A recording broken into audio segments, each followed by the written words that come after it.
안녕하십니까. 김미든 목사입니다. 제가 몸 상태가 그렇게 좋은 편이 아니라서 끝까지 잘 말씀을 증거할 수 있도록 기도해 주시면 감사하겠습니다. 먼저 그러면 여러분이 보신 말씀은 로마서 9장 16절 같이 교독하고 기도하고 시작하겠습니다. 시작. 그런즉 원하는 자로 말미암도 아니요 다른 박질하는 자로 말미암도 아니요 오직 긍휼히 여기시는 하나님으로 말미암이니라. 사랑과 은혜가 충만하신 하나님 아버지 감사합니다. 연약하고 부족한 죄를 세우시고 말씀을 증거케 하심을 감사합니다. 오직 한 말씀의 은혜만이 드러날 수 있기를 기도합니다. 예수님으로 기도하였습니다. 바울은 로마서 8장까지 오직 의인은 믿음으로 말미암아 살 수 있다고 말하며 하나님을 찬양하며 끝냅니다. 그런데 갑자기 9장에서는 나에게 큰 근심이 있다고 말합니다. 마음에 그치지 않는 고통이 있다고 말합니다. 그는 하나님이 엄청난 축복과 은혜를 받은 이 이스라엘 백성들이 도무지 예수님을 믿지 않고 틈만 나면 불신과 불순종에 빠져서 헤매고 있는 것이 너무나 안타깝게 여겨졌습니다. 왜 하나님은 이러한 민족을 택하셔서 책임을 안져주시고 이를 이렇게까지 이끌어 가시는가? 인간적인 생각에 사로잡혀서 하나님께 원망 섞인 마음이 드러냅니다. 그러나 그것은 우리에게 주신 주권신앙이 부족하기 때문입니다. 내 생각대로 내 원하는 방향대로 하나님이 해주시는 것이 아니라 하나님의 뜻대로 역사를 이루어 가시는 것을 영접해야 합니다. 오늘 말씀을 통해서 이 주권신앙을 분명하게 확립할 수 있기를 기도합니다. 4, 5절을 보시겠습니다. 그들은 이스라엘 사람이라 그들에게는 양자됨과 영광과 언약들과 율법을 세우신 것과 예배와 약속들이 있고 조상들도 그들의 그것이요 육신으로 하면 그리스도가 그들에게서 나셨으니 그는 만물 위에 계셔서 세세의 찬양을 받으실 하나님이시라. 아멘. 하나님은 수많은 민족 중에서 별 볼 일 없는 이스라엘을 택하여 주셨습니다. 특별히 자녀로 삼아 주셨습니다. 그들은 하나님의 영광을 보고 언약을 받았습니다.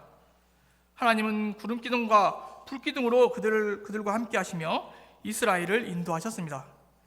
그들은 일방적인으로 복의 근원이 되었고 제사장 나라 거룩한 백성이라는 축복을 얻었습니다. 율법을 지키며 수준 높은 백성들로 만들어 갔습니다. 예배를 통해서 하나님의 임재를 체험하는 축복도 받았습니다. 수많은 세월 동안 약속하시고 그곳을 성취하시는 하나님도 보게 되었습니다. 아브라함과 이삭, 야곱, 모세, 다윗 등은 물론 그리스도가 그들에게서 나오는 큰 축복도 받았습니다. 그런데 그들은 어떠했습니까?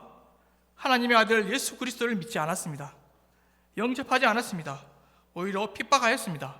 적대하고 불신하였습니다. 어떻게 이럴 수 있는가? 바울은 도저히 이 상황이 이해가 안 되었습니다. 영접하기 힘들었습니다. 하나님이 이스라엘을 잘못 선택한 것이 아닌가? 하나님을 불신할 수도 있습니다.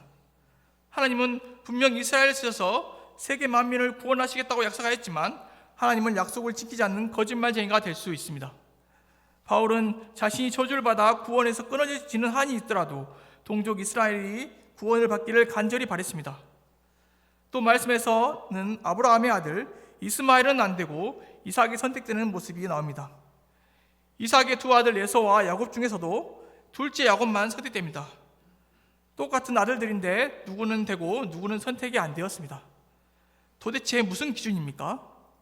11절 보겠습니다. 그 자식들이 아직 나지도 아니하고 무슨 선이나 악을 행하지도 아니할 때 택하심을 따라 되는 하나님의 뜻이 행위로 말미암지 않고 오직 부르시는 이로 말미암아 서게 하려 하사. 택하심이 인간의 행위로 말미암지 않고 오직 부르시는 하나님으로 말미암아 된다는 것입니다. 온전히 하나님의 마음이라는 것입니다. 우리 인간을 선택하셔서 구원하는 역사는 전적으로 하나님의 주권입니다. 내가 인간적으로 너무 잘나서 하나님께서 선택하셔 이곳에 불러왔습니까? 아닙니다. 아무 쓸모없는 인생들 가운데 그나마 불쌍히 여기셔서 오게 된 것입니다. 우리는 다 같은 의인이 아니라 다 같은 죄인입니다. 죄인들 중에서 몇 사람을 구원해 주신 은혜인 것입니다. 대통령이 광복절 특사로 흉악범을 사면시켜 주어도 어떻게 법적으로 제재할 수 없습니다. 그것은 대통령의 특별 권한이기 때문입니다. 하나님의 주권 앞에 자격 없는 우리가 뭐라 할 입장은 아닙니다. 우리는 그저 몇 사람 속에서도 나를 구원해 주신 것에 감사해야 합니다. 우리 중 누구라도 저 구원받고 천국 가고 싶습니다. 다른 사람들보다 내가 복음 역사 섬기는데 탁월한 능력이 있습니다. 이곳에 취업시켜 주십시오 하고 이 센터에 나온 사람은 아무도 없습니다. 친구 따라오거나 목자님 부탁에 못 이겨오거나 다른 목적을 가지고 오는 사람들이 대부분입니다.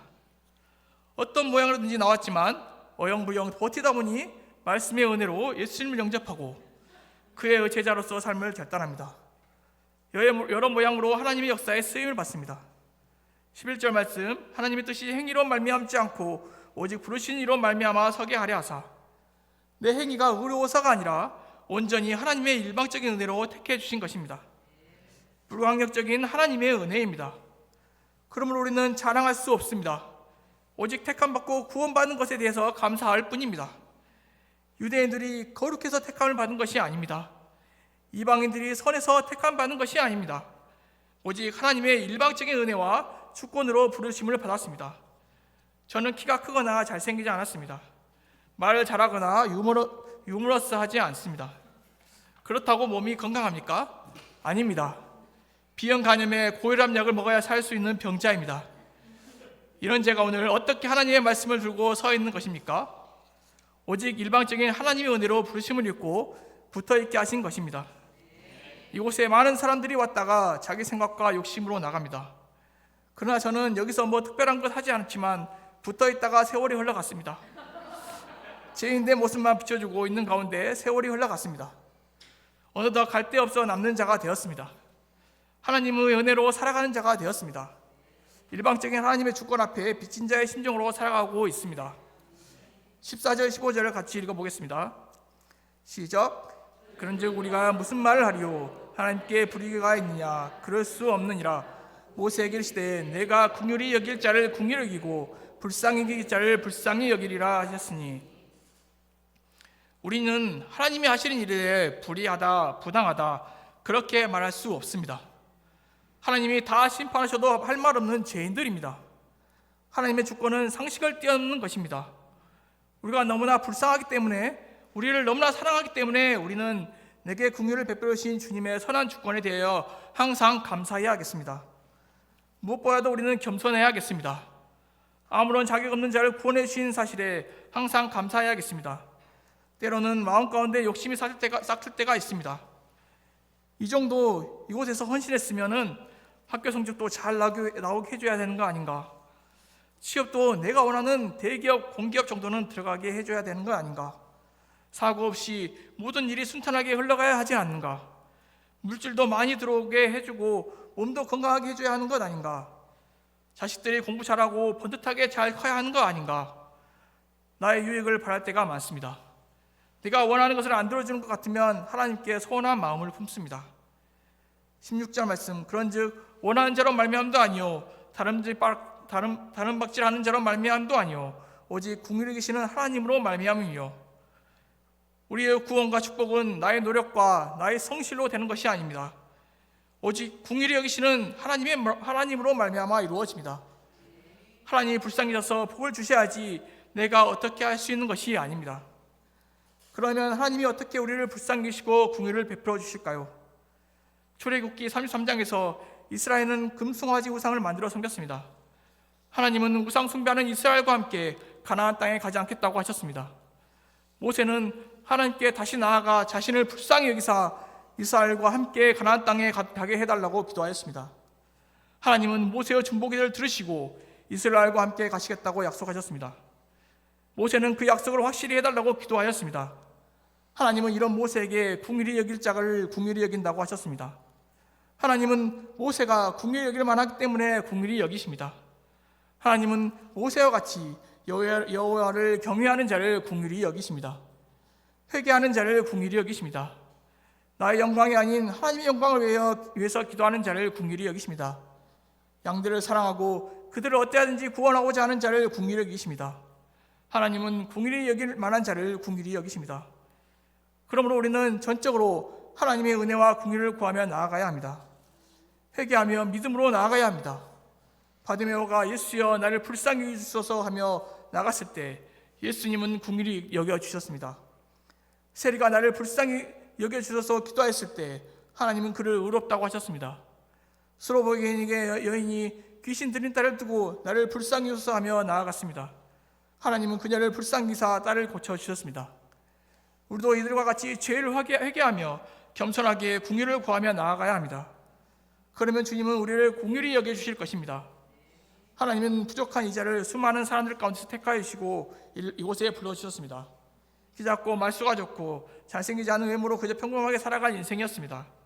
그러나 대학 신입생 때부터 목자님을 보내시고 이곳에 오게 하셨습니다. 목자님들의 따뜻한 관심과 사랑으로 믿음 생활을 감당하게 하였습니다. 캠퍼스 시절 여러 모양으로 쓰임받게 하여 주셨습니다. 그러나 내 욕심에 따라 떠나고 싶을 때가 많이 있었습니다. 그러나 이상하게도 못 떠났습니다. 이상하게도 예수님의 은혜를 붙들고 살게 하셨습니다. 하나님은 이 자를 긍휼히 여기시고 불쌍히 여기셨습니다. 풀타임 목자의 직분을 내려놓고 취업에 도전했을 때 늦은 나이에도 불구하고 취업하게 해주셨습니다. 또한 믿음의 가정을 이루게 하시고 저와 닮은 은총의 아들도 얻게 해주셨습니다. 그러나 삶이 안정되고 먹고 살만해지니 사명인의 삶, 겸손히 주님의 은혜를 구하는 삶은 점차 차순위로 밀려나게 되었습니다. 월요일부터 토요일까지 5시 반에 일어나 직장 일을 하다 보면 피곤하다는 핑계로 복음 역사에 뒷짐을 지고 방관자가 되어 있었습니다. 이런 내 생각과 고집이 강한 저를 겸손케 하는 것은 육체의 질병이라는 가시였습니다. 지난번에 했던 건강검진에서 만성비연의 간 수치는 여전히 높게 나왔습니다. 엊그저께는 갑자기 머리가 꽉 막힌 느낌이 들었는데 혈압이 220이라는 고혈압에 제대로 앉을 수가 없었습니다. 약을 먹지 않으면 위험한 상태였습니다. 콜레스테롤 수치도 높고 지방간으로 그야말로 걸어다니는 송장 수준이 되어 있었습니다. 저는 지금이야말로 주님의 긍휼과 자비를 붙들 수밖에 없습니다. 이 자를 불쌍히 해달라고 기도할 수밖에 없음을 고백합니다. 항상 엄습하는 사망 권세 앞에 주님의 자비를 구합니다. 이를 계기로 회개하고 하나님께 매일 기도하는 삶을 살 수 있기를 기도합니다. 하나님은 우리의 창조주요 토기장이 되십니다. 어떤 자는 하나님의 믿음 역사의 주역으로 쓰입니다. 그러나 바로와 같이 약한 자는 하나님의 그 악함을 내버려 두시고 이를 통해 하나님의 권능이 확실히 만천하에 드러나도록 하십니다. 그 어떤 자가 바로보다 결코 나아서가 아닙니다.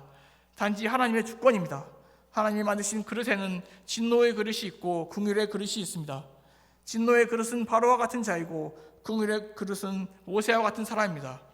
하나님은 진노의 그릇도 다 회개하고 구원받기를 원하십니다. 하나님은 바로가 회개를 10번이나 참고 기다리셨습니다.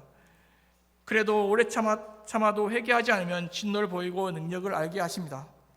결론적으로 우리는 마음의 중심에는 있는 세상적이고 인간적인 것을 회개하고 예수 그리스도를 믿어야 합니다.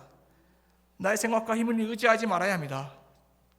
우리는 인생들을 구원해 주시고 긍휼의 그릇으로 삼아주시는 좋으신 하나님을 믿어야 합니다.